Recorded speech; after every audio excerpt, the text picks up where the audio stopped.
Very rarely does a pop culture figure resonate the way Michael Jackson did. And with his death Thursday at age 50, his accomplishments, high points, and low points are spotlighted more than ever.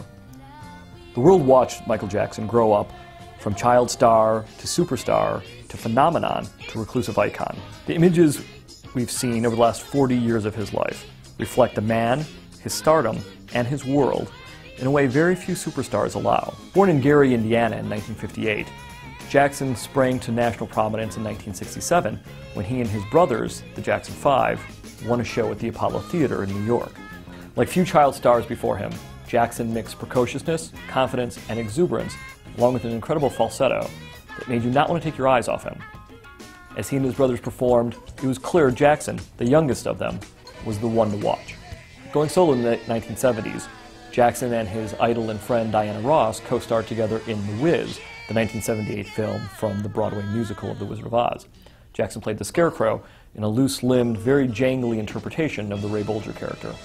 3 years later, in 1982, came Thriller, and rarely does an album, just by name alone, conjure up images from videos, the world at the time, and a performer at the peak of his talents.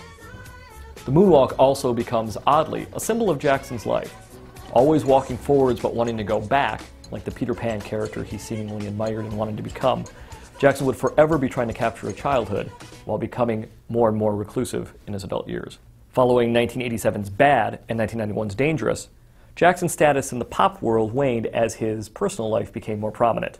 He married Lisa Marie Presley in 1994, and images of the two walking around his Neverland Ranch seem to meld a previous generation's pop hero with the 1990s version. It's an odd image, but Jackson and Presley were only married for 2 years. At the time of his death, he left 3 children, 12, 11, and 6 years old, all born under curious circumstances which seemed to match his later years. At the time of his death, Jackson was preparing 50 concerts, reportedly all in London, to help his financial situation. Sure to be famous for much longer than he was ever on this earth, Jackson died on June 25, 2009, at the age of 50 in Los Angeles. I'm Joe Neumeyer with the New York Daily News. It's gonna feel real good, gonna make a difference, gonna make it right.